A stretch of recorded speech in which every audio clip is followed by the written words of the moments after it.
politics, life, love, religion, top-notch news and interviews with Zeal John Udoite on Zeal TV, showing on Facebook, Twitter, Instagram and YouTube every Friday. Powered by Rockland House TV.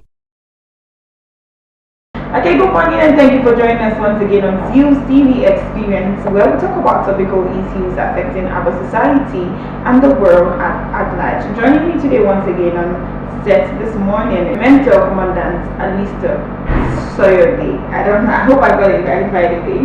Okay, he's a one-time presidential candidate for 2019 presidential election. You're welcome to the show, sir. Thank you very much. It's a pleasure to be here. Okay, alright, today we'll be talking about the state of the nation. Permit me to ask you, politically, where would you say the state of the nation is? Well, thank you very much. It's a pleasure to be here and to talk of the state of the nation, Nigeria, which is the most populous black nation in the world, with more than 200 million people, more than 18 million people who are supposed to be electorate voters in the country. Looking at the bigger picture, the pandemic all around the world has not been that easy for Nigerians, and the global economy has not been that easy for any nation. But looking at the bigger picture, we are trending economically, socially, and we are trending in terms of insecurity, unemployment in the country, which has then put us in a position that we were not expected to be as a nation with our human resources, natural resources in the country. So there's quite a lot of things that we need to do in order for us to stabilize the situation and to reduce the tension in the country. Okay, so what's your thought about the security issues we've been having in our country? Well, the truth is, you don't need to tell anybody outside Nigeria about what is happening in Nigeria. Depending on your location, all of us in the country, you read about it. You watch it in the news, you listen to it on the radio. The same way somebody who's in Jos, in Kazina, in Lagos, in Enugu is reading and listening to the story about the country. It's the same way somebody who's in England, in the United States, in Tokyo, Japan, just name them all around the world. It's the same way that they're listening and watching the same story that you're watching. Many of us, in fact more than 90% of the Nigerian population, have never experienced the bigger challenge. But they read about it, they watch it, so the whole world as well is following the same information, the same story. So if somebody is telling you that Nigeria is not secure and you are wondering, how did you know, how can you tell me? You are in your own corner living in Kasina, living in you too, you just read about it and you are saying the same thing, that Nigeria is insecure. So you don't need to go anywhere for people to know how your country is doing, because you're just watching and reading it. What's happening right now, you can tweet it, you can put it on Facebook, you can put it on the social media, you can put it even on Ben, and immediately the whole world and the people who follow that storyline will know what's happening on the type of location. So we don't need to hide. The truth is there in front of people, and people know when it is insecure. People know when they enjoy life, and that's just the situation where we find ourselves. Okay. Would you say the Nigerian media is doing enough this time in its role as the phone is them up to bring? I'm not too sure. Definitely we are, because I'm part of it sometime as well. We are doing the best that we can to bring out the information that is happening within the system, within the country. But we are not doing enough to stabilize the country, because the advanced nation relies on the power of the media. The advanced nation relies on the information that is provided by the media. And the media can break and make any institution, any person. So while we have more than 70% of the media institution in the country relying on donation, little giveaway, no welfare, then they depend on those who manipulate the system, who manipulate the people for them to sustain and survive. So for that reason, you are already being compromised even before you go out to make your report. Because your report is, if we are supported, the report will go out. If we are not supported, then it goes according to the person who donates or who contributes to that report. So there's no free and independent media delivery. And at the end of the day as well, as much as we may want it to be independent and free, the question is, will the government, will the institution do the relevant thing that they're supposed to do? Somebody is found to be to be criminally minded, because I don't believe in corruption. I believe in the criminal activity. Okay. If corruption is criminal, then it is a crime. Then it should be punished as a crime. If you slap somebody, it's as good as saying he slapped people, he beat people, he's corrupt. It's the same thing. You commit a crime and you should face the consequences. So the media definitely has more things to do. But again, as I said, it all depends on if what we report, if what we deliver is being listened to and acted upon by the government. Okay. All right. How would you rate the Nigerians handling of the COVID-19 pandemic and even the ongoing vaccination? Well, Nigeria has more than 200 million people. Yeah. So far, we cannot categorically say 3 million people are vaccinated.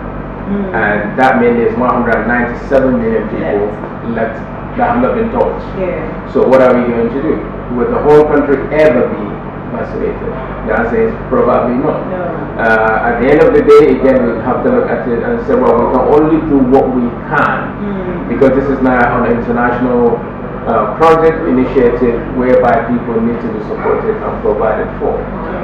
It will, assuming we rely on ourselves as a nation, producing our own vaccine, producing our herbal medicine and drug, and recognize, even if it is not recognized internationally, but it's recognized at home, and if you claim that this drug solve a solution or solve a problem or heal you because you take it, according to our culture and system and where we are, then it should be approved. Just like we said, now that need to approve this and that, then it should be approved so that then we can treat ourselves. At the end of the day, the so-called Western nation build their own drug by their own research and system. The same way here, before they come here, we have our own culture, we have our own traditional way of healing our own body.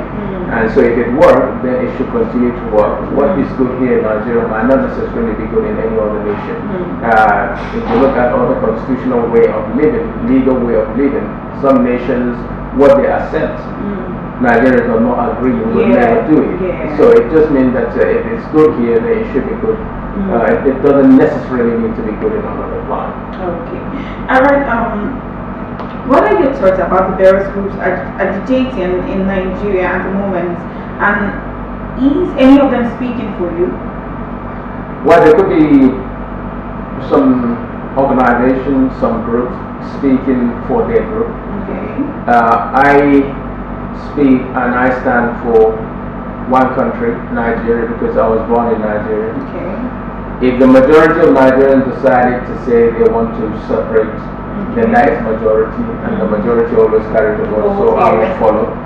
But so far, if there is only a percentage here, a percentage there saying they want to separate or go their way, then are they speaking for their people? Okay. Who authorized them to speak for their group, for their ethnic community, or for their ethnic nationality?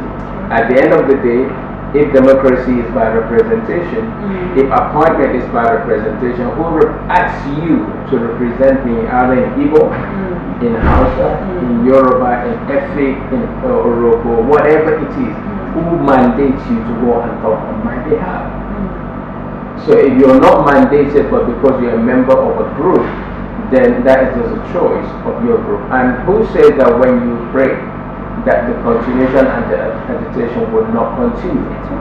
Let's look at a state election. In a state, any state, they fight, they talk about story, they talk about it doesn't belong to your people.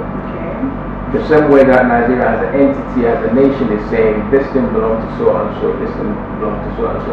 It doesn't belong to so and so. It belongs to the best person who has the ability to do it.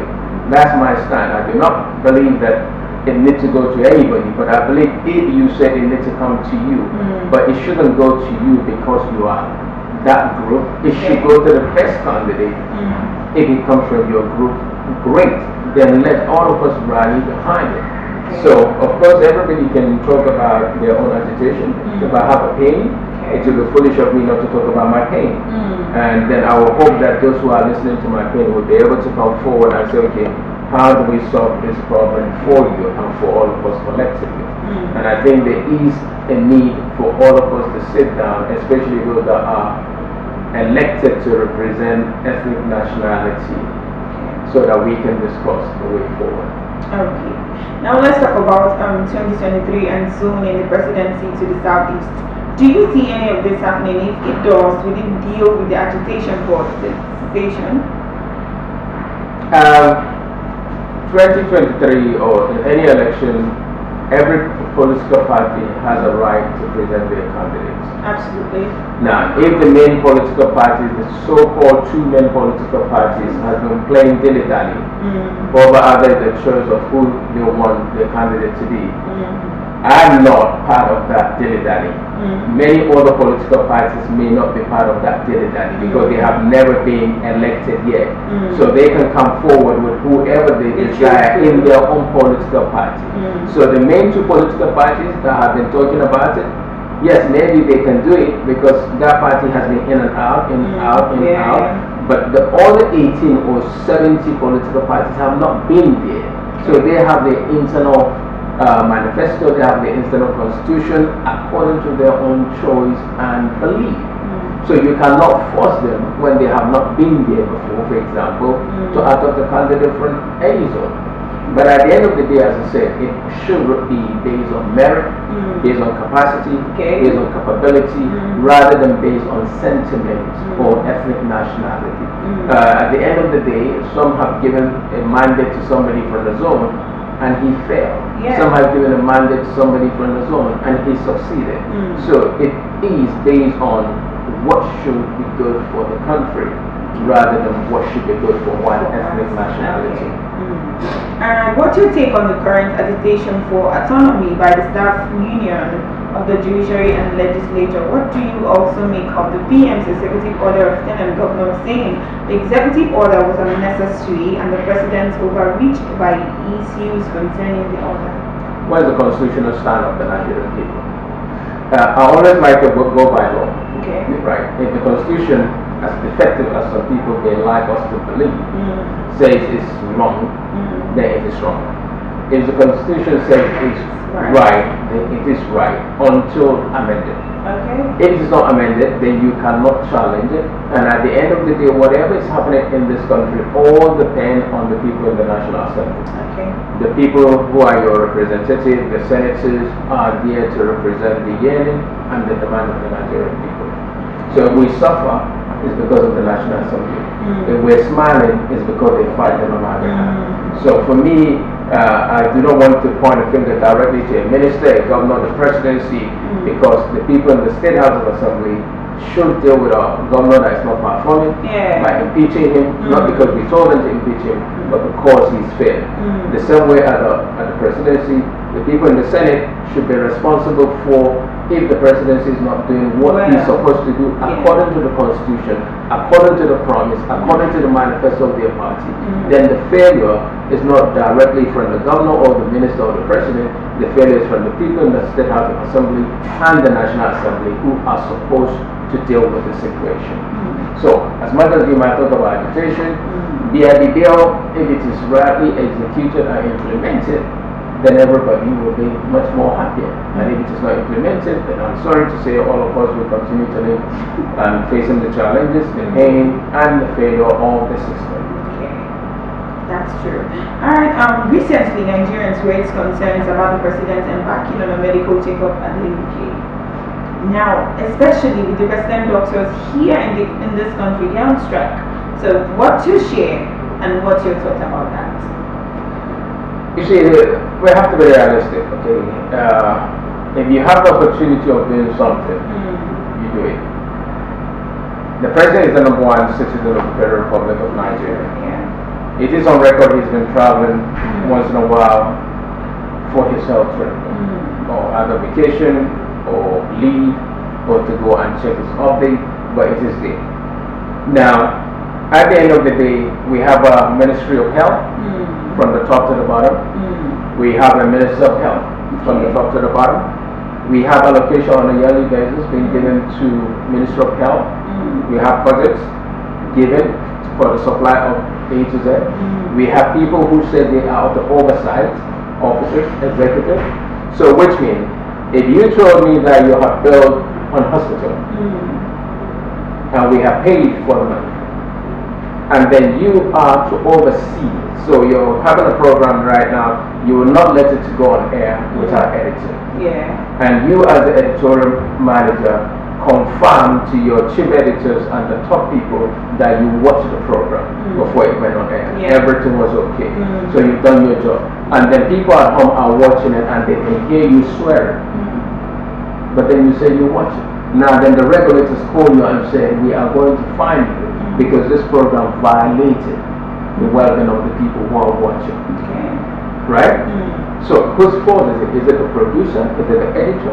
Somebody is responsible to watch that program. Yeah. So the same way, you have budgeted money for clinics, hospital. You confirm at the end of the year that you oversaw. You saw it and that means okay. Then now the people are crying that there's no clinic, or there is building but there's no product, there's no equipment. But you were responsible to make sure that this thing were actually there. Who failed you?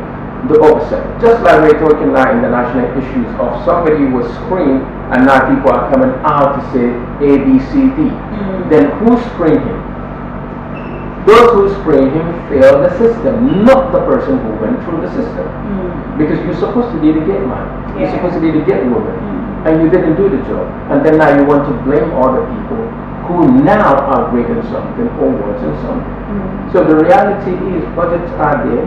And for me, the failure is on the people who give the money for the job to be done. The job is not done yet. On the following year, give another money. So they are the ones who are failing the people. I'm failing me. I'm failing the system. Okay, that takes us to another question. 14th of April 2021 made it exactly 7 years since schoolgirls were taken from the dormitory in Chibok, Borno State, and over hundreds of them are yet to be found. Also, between December last year and March 2021, there's been more attacks on schools. What do you make of this? Well, it's a sad situation, to be honest. It's really sad when you now have to talk about it. That's almost 7 years plus. I want to be realistic to say the situation has become really dicey. The parents have already lost momentum. And it would be a miracle to find them, to bring them back. Definitely there are no more some people that were taken. They have matured. Those who are alive, they have become parents for those who are alive. And they have, by coercion, intimidation, have become members of that community, which then makes it harder for them to break away. For those who may have children, for somebody within that community will feel attached to them because it's a new life to them, and they have to adopt and just say, here we are. Some of them may have opportunity of escaping, but there's no need to escape. To where? So those are the reality of the situation that one has to take on board. But as you highlighted as well, there are others happening. There's a lot of challenge in the country. So it's all down to each and every one that has the capacity to support the country, to support the situation where we are, to find solution. But there is no way, no community will ever progress when the law is not applicable, when all the people are breaking the law and others who did not even smell much of the law are being dealt with for not breaking the law as much as somebody who you can really see and watch and listen to breaking the law. So when the rule of law is more acceptable, more applicable in the country, then maybe we will deal with many of the challenges that we are facing. What do you advise Nigerians at this time in the face of the economic and political realities in this country? We have to talk a lot. For me, I do that almost every day because it's like, okay, you wake up in the morning and you wonder what are you going to do? What do you have to supply? What do you have to order? How do you make your own living in a nice, comfortable way? How will you be contented with your situation? Because it's not that easy to adjust. What do you do to contribute to the development of the country? That we have been doing, that we will continue to do as long as we have the strength to do that. And mentor people who want to go into various fields through our Nigerian in Diaspora Mentoring Scheme and the International Mentoring Corps that we work with. And so I feel like every Nigerian really, if you have the opportunity to support somebody else, please feel free or be joyful to support. The challenges are many. Nigeria of 1960, 1970, 80, 1990 till today are all different. And we do not definitely pray for it to get worse than it is today. And so I pray that and hope that people who need to do something really do it because they feel that they have the capacity to do it. If not, nobody's saying you can have the best car in this country, you know that you can drive it, but you feel being threatened because you don't know who's behind you or who's in front of you. So you can live in a beautiful home, beautiful house, still you know that if the bad guys want to come, you know they're not coming by a number of one, they're coming in numbers. And if they can attack our armed forces, which is our supreme home base, then your own heart that doesn't have the artillery of security as armed, you're just as vulnerable as any other person. Alright, now let's talk about the challenges you faced while trying to contest presidential seat 2019. How was it like for you? For me, really, it is a good thing.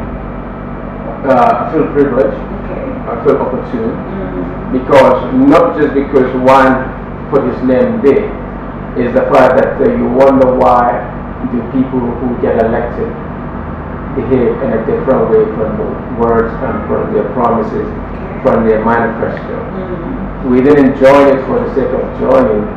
We were running a movement called Yes Nigeria Movement, going to different places around the country, speaking to people on what they need to do to support a capable candidate in a political party.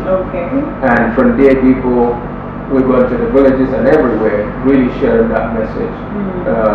And then people say, well, if you guys are telling us to pick the right candidate within our community to support so that they become the candidate of our own political party, that means their political party, and we are not too sure that they will be selected in that political party, why don't you give us a party? And then from that movement, then it led to becoming a party. Then we register a party. So we know the process of motivating, inspiring people to be the voters. To the point of now knowing how to register a political party. They have the party registered. And then likewise now mediating, intervening and having conversation with all the political parties who want you to work with them or others to work with against other political parties. So all this thing, without being there, you will never know what it is. So that is why I feel privileged to have participated. So I know the intricate of politics and party and personalities. And at the end of the day, what one has seen is, as much as we registered just 6 months or so before election, and within a month, for INEC now to deregister political parties because they did not win a seat is totally wrong. Why? Because the mandate, the cycle of a election in this country is 4 years. We haven't even done it yet. So you do not expect, in true sense, constitutionally, that the cycle of being elected is 4. I haven't done 4. Many of these political parties haven't done 4. You just register 6 months before the time, and then you expect us to win election. Kind of. If the strength is there, the momentum is there, yes, one could have created that happen. If we knew that they would register, we could say, oh, stop it, don't register us now. Wait until after the election. Right? Because that's the reality. But then it happened, which we're grateful. But it's not, that's no justice to now deregister many parties that you just registered before a cycle of a season. And as I said, politics and the cycle of politics in this country is 4 years. You shouldn't have registered any political party that you haven't given a period to for it even to start running, and then you didn't register them. That's not right. If you understand what I'm saying. The cycle is 4 years. We haven't done a year and you immediately deregister. You just took our resources and then you pass it out the system. Okay, at 2019 when you contested for the presidential seat, what were those things, what were those stones you left unturned, things you were like, oh, I didn't do this? What were those things you didn't do? I think the only thing that really I would say is we did not abuse people. Okay. So that's good. We were playing politics of policy. Okay. We were trying to introduce capacity. But at the end of the day, as we're looking at the bigger picture, we knew, the moment or rather we knew that we could not get the money, that we believe that it is going to be tough for us. So with that, then you just take it easy, don't compromise your standing, watch others, share advice with those that you think can do more. Okay. And at the end of the day, we did very well. Personally for us, we did very well. Okay. We introduced concept of policy, which some of the parties adopted. So we're grateful for that. And at the end of the day, we stood on our own merits and capacity. And we believe that Nigeria is a nation that should be supported by every Nigerian. And at the end of the day as well, looking at the bigger picture, we know that Nigeria, if we pick the right candidate, should be riding on clouds. And so the challenges, I didn't feel it any bigger, and with all humility and respect to every other candidate, I would not say I should lag behind in understanding global affairs. I would not say I should lag behind in understanding what Nigeria needs to do. Absolutely. I would not say I would lag behind in finding the people that will work with a winning team. Either in sport, in youth employment, in creating jobs, in making sure the rule of law is applicable, because without the rule of law, really, this country would be more challenged on a daily basis. Because if the law is different from the rich compared to the poor, then the poor will continue to suffer. At the end of the day, we have to do what we believe is necessary for our country, and we don't want to compromise that. And we learn, we experience, we are more knowledgeable, and I feel sometimes that a person who needs to change this country must not come from the system, either out of the system or just new into the system, because a seed that is bad will produce bad fruits. A seed that is good will produce good seed, good fruit. So anybody that has been in the system for a very long time can never be able to change the system. So for Nigerians to really look honestly to say they want to change, don't go for people who have been in that system long. Go for people who just been introduced into the system before their body becomes weakened, challenged, and become criminally minded. That's what you need to do. A parent wants his children to do very well. So you would like your children to copy your good habit. Absolutely. Nigerian people who are supposed to give us a good habit have been compromised. And so far they do not know what to do. And they must not be given any mandate whatsoever to think that they can change the situation. Because if they already have followers, most of their followers have become deviant, have become negatively minded, are not looking for the corporate entity's solution and progress. They are looking for their own, because that is what they have been taught over the years. They cannot change. And there are situations that things can change, but when you have too many bad guys, you cannot change all of them. If you have few and the majority are good, then you can succeed. But if you have too many, then the challenges become really heavy on the nation. So, alright, as the first indigenous TV in Europe, how were you able to go that? I think it's the miracle of God using me as a person that will try to create a different story for the black people. I didn't study television, I know nothing, I didn't do media, and that's why I studied communication. I just saw the opportunity that our people, blacks, Nigerians, Africans, have been marginalized regularly, more so in fact Nigerians. So when criminals do things so long they're black, they quickly tag them to be Nigerians. And I thought, well, definitely I'm not. And there are many who are not in the system in the United Kingdom.